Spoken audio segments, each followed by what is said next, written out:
approach at binitay natin ang mga paalala sa atin kung paano tayo mamuhay dito sa panahon ng mundo ito. At hindi natin ikakaila na mula nung nagkasala ang unang magulang natin, ang Diyos ay hindi nagpabaya, laging pinalalaan ang bawat isa.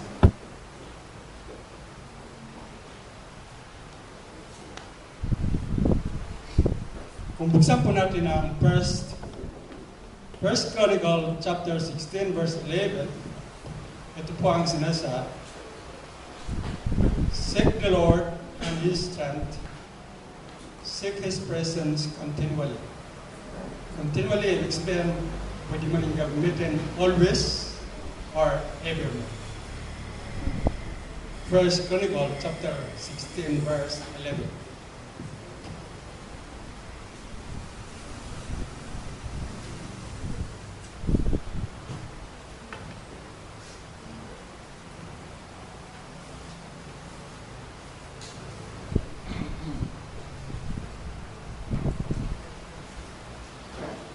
However, kung namnamin natin ang versikulong ito, we should live with the realization that we have important work to do.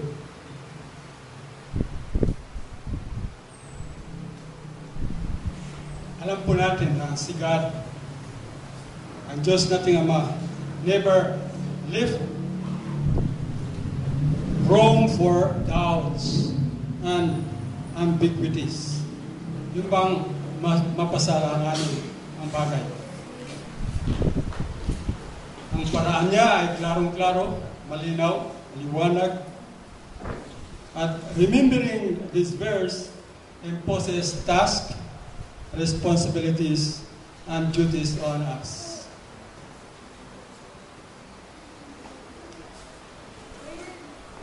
God have tried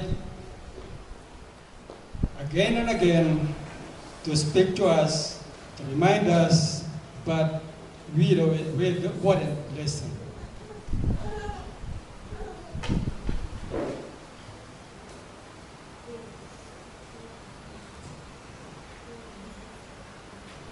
Is God hard to find?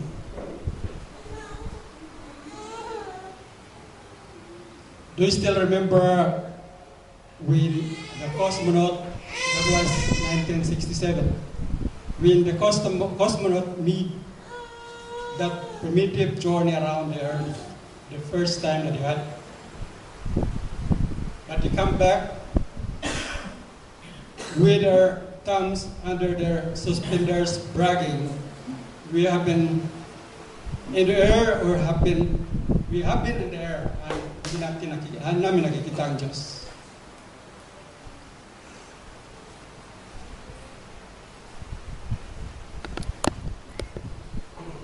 We didn't see God. For me, if those cosmonauts had stepped out of their space soul, they would have seen God. Why? Because it is no secret that most people do not feel that we are made in God's image with His purpose. Ilalang tayo ng Diyos kanyang kawagas. And the reason why God wants to seek His strength so that we could meet challenges in life. Seek the Lord and His strength. Kanina naawit natin ang bikas yung na-mention yung strength. Seek His strength so that we could meet challenges in life. And God doesn't promise to eliminate them. But He give us no rough roads to walk. No mountains to climb. Kasi we won't grow. Alala ko lang. Kasi noong nakarang buwan, last week yata, may mountain climber na makyat sa bundok ng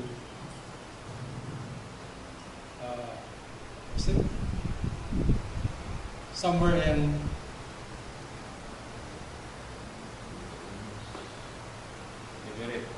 no, yung lugar nila ng doktora.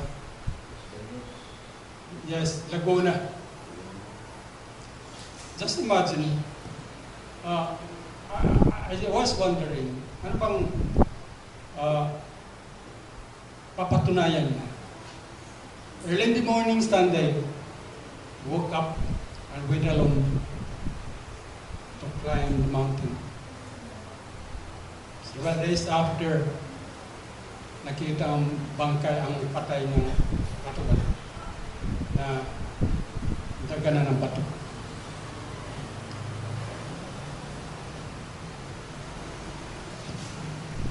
Maraming mga tao po na naghanap ng kapayapaan, pero it's in the wrong priorities.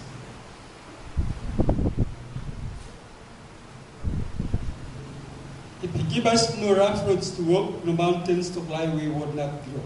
However, there is danger of fighting with our own strength due to wrong priorities. Pare, yung taong yun, basta lumakad lang, hindi man lang napanggit si God na sasabihin, gabayan mo po ako. Basta with all her desire, na kaya ko ito. Mahirap mga kapatid kung sa lahat ng bagay, itsapurayan natin ng Diyos. Sabi niya, sa versikulo, masasabi natin, what does God desire for us? What does God declare? Hindi ba sinabi na seek the Lord and His strength? Seek His presence continually, always, and evermore? That was He declared.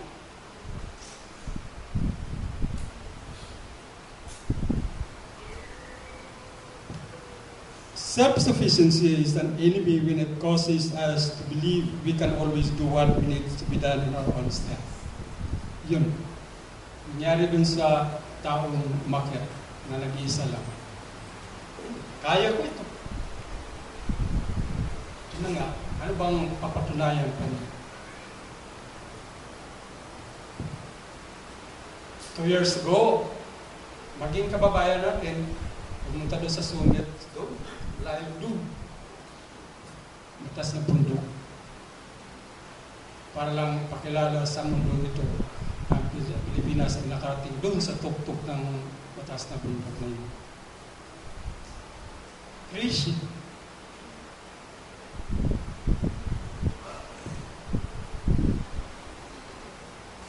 Self-sufficiency is an enemy when it causes us to believe we can always do what needs to be done in our own strength. We could not take the credit, and there could be no doubt success was from God. We can be confident of victory only if we put our confidence in God and not on ourselves. Doon sa 2 Chronicle, 1 Chronicle ito, 2 Chronicle chapter 7 verse 14, sabi din ni God, nagdeklara siya, pray and seek my face. May 4 na provision ang ginawa ng Diyos para dito. God need for us to humble ourselves by admitting our sins. We should pray fervently, and we should seek God always, and trust and turn from sinful behavior.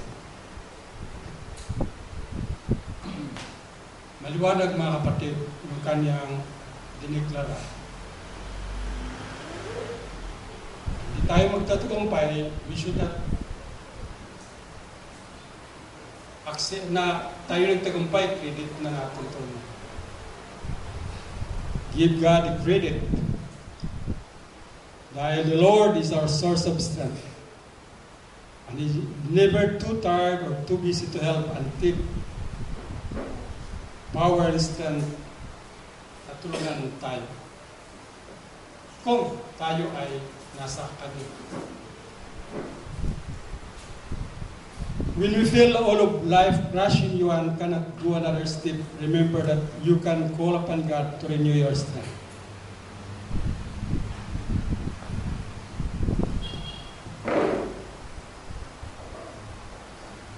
Remember, God doesn't change, but our view of Him often does. Ang Diyos ay hindi nagbabago, pero ang ating pananaw ay malimit na nangyayari. Often.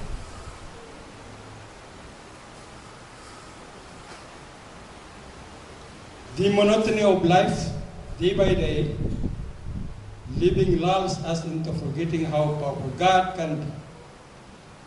Nakakayamot na yung mga taong walang paniniwala sa Diyos, nayayamot sa buhay nila. Pero kung ikaw ay nag-trust na sa Diyos ay nandyan, laging tumutulong, maalalay sa atin, hindi yan monotony. Masaya. Masaya ang buhay, mga kapatid. God's strength is always available. Yun ang pakatandaan po natin. Always available ang kalakasan ng Diyos. Seek God, seek the Lord and His strength. Seek His presence continually, always and evermore. Subalit, our strength won't be of much benefit if you fail to deal with your weaknesses.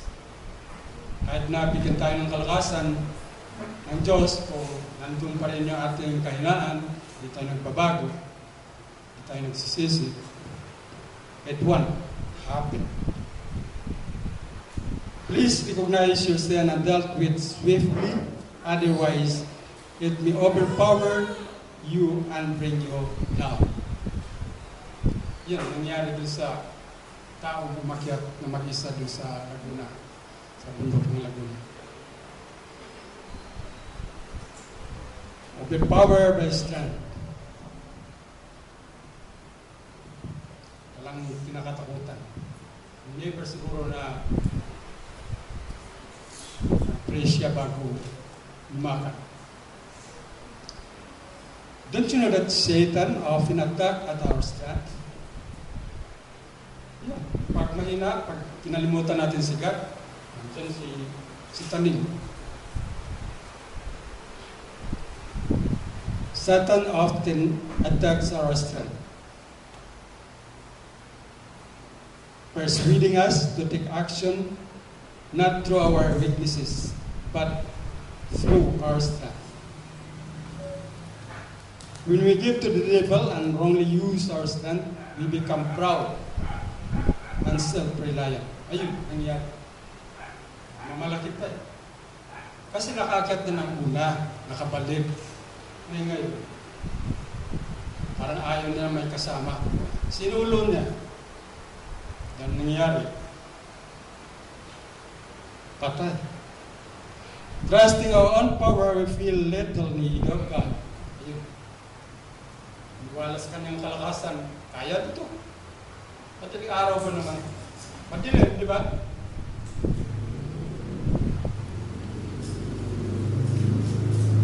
Trusting our own power, we feel little need of God. And to avoid this trap, we must realize that all our strengths are God's gift to us. And we must dedicate those strength to His service. Mga kapatid, dito nakita natin may kutsara tinigo. Ito ay tumutukoy sa husband and wife, parents, children, men and women, bata, matanda, boys and girls, yun. Namnamin po natin yung mga palala, reminders ni God. Laging dinideklara na we must believe in Him, trust Him, at hanapin lagi siya. Kausapin natin. Desire to be in God's presence each day. Yun ang maganda. Desire to be in God's presence each day. If of your life to be able to enjoy our relationship with Him forever. Kanina nabanggit ko kay Sister Minda. Ang hirap, aaminin ko, ang hirap mag-alaga. Sabi ko sa kanya, paano pa kaya kung ako ang... Kasi nakikita ko, parang nababagot na yung mga anak ko na, lalo na sa paglulong, parang nagtitiri sila. Kaya sabi ko kanina, paano kaya kung ako na?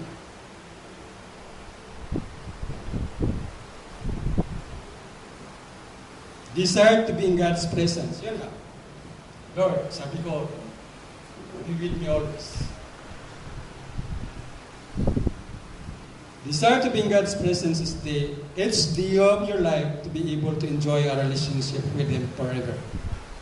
And God's presence helps us to handle changes. Yun. Minsan, pinanginaan ako, pero, well, nandiyan si God. Life is full of changes. Aminin natin, tanggapin natin.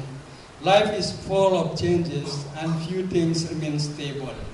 But for me, stability does not mean lack of change. It's moving with God's presence in everyday circumstances. Yan. Yan ang pinahawakan kay God. Seek God, seek the Lord, and His strength, seek His presence continually, always and evermore. I firmly believe that God never leave us, never leave you, and this should be a comfort for us all. Sabi kanina, could we find God? Yes naman. Kaya yung pagdududa ng cosmonaut, marahil hindi sila niwala kay God. Sabi nila, tagal namin naglilibot dito sa space, hindi namin nakita si God. We would find Him when we search all our hearts and souls, and that is promise. Yun lang. Kausapin mo siya araw-araw. Ito lagi ko nirebuke sa mga tinagturoan ng mga bata.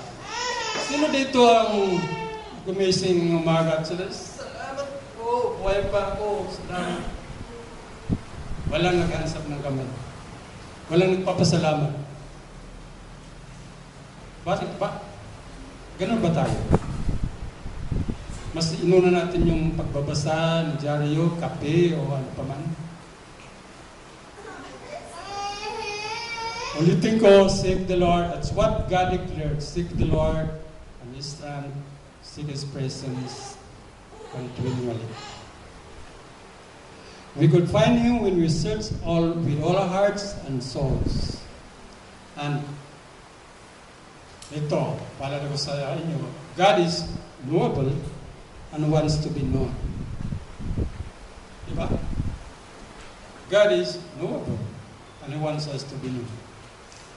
He wants to be known. So, no matter what situation may be, the Lord is with us.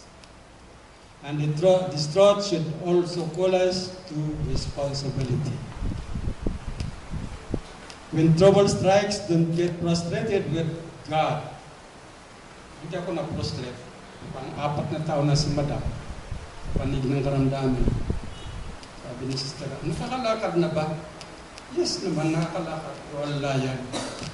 Nagpa-practice nga siya ngayon dahil January ang kasal ni Early, so we need to walk on the aisles. Sabi ko,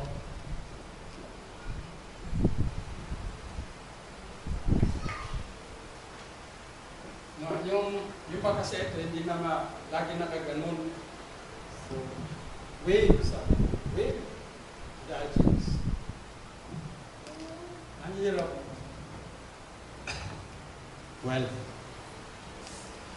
remembering this verse imposes tasks, responsibilities, and duties on us.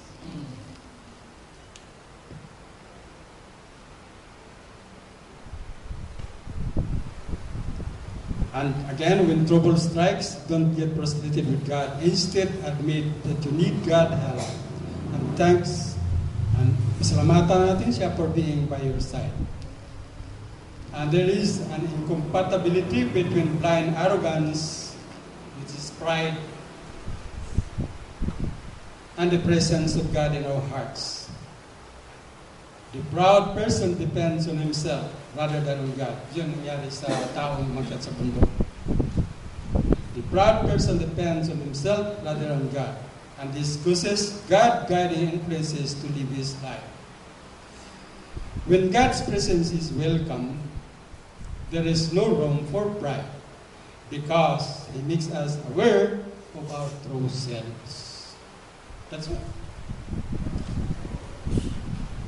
And there is one sure remedy for a person who is carrying a heavy load of sin.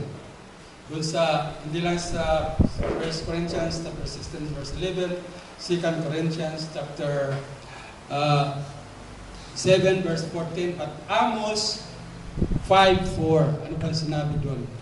Seek the Lord and live. Di ba? Hanapin mo si God, mabuhay ka, mamuhay ka. Seek the Lord and live. In times of difficulty, seek God. In times of personal discomfort, hanapin mo pa rin siya. Dahil ang pag-asa is found in seeking God. Liwal ba kayo doon? Hope is found in seeking God. When others are struggling, encourage them to seek God too. That's what my message today is all about. I encourage everyone to let your thoughts, huwag natin kalimutan siya mga kapatid. Praise Him sa lahat ng bagay. Sa mga araw na nagdaan, sa buhay natin na enjoy dito sa mundo ito. At iba pa. Again, when others are struggling, encourage them to seek God too. That's what my message is all about. But many people stumble over Christ or over God. Why? Because God's value are the opposite of the world's system. The Lord asks for humility, and people and many are unwilling to humble themselves. Iba doon sa sinabi ni Micah 6:8, walk humbly with God. Pero marami sa atin, they are unwilling to do so.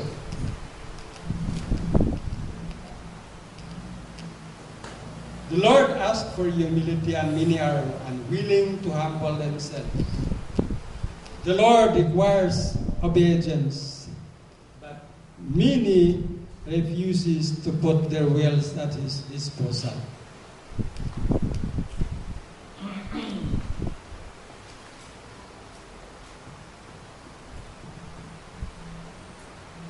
Okay. In times of everyday reality, hanapin natin yung instruction ni God. We, leaders of the church, must know God's word. What it says, kung ano sinasabi, what it means, kung ano ibig sabihin, and how it applies to daily life. Kung paano ito isagawa sa buhay ng Kristiyan. Pamalagiin po natin at panatilihin natin ang paalala ng Diyos. Ito ay importante sa buhay natin.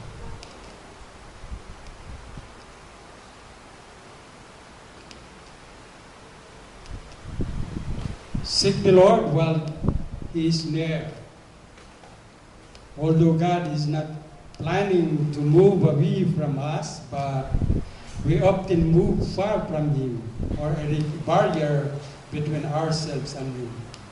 Although si God ay hindi malayo sa atin, pero tayo ang magawa ng paraan, barrier, upang tayo ay makalayo sa Kanya.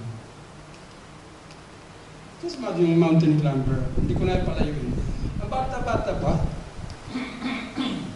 anong pumasok sa isipan niya?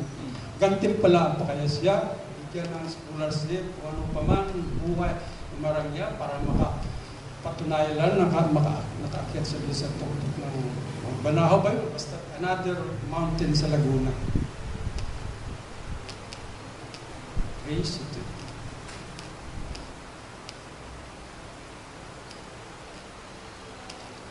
Although God is not planning to move away from us, but we often move far from Him or create a barrier between ourselves and Him.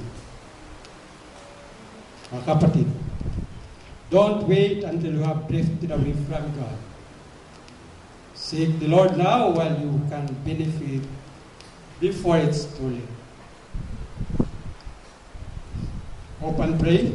These days of rest, the day of rest refreshes us spiritually and physically. Thereby, we could reflect on Him without the stress of our everyday activities. Salamat sa inyong pakikinig.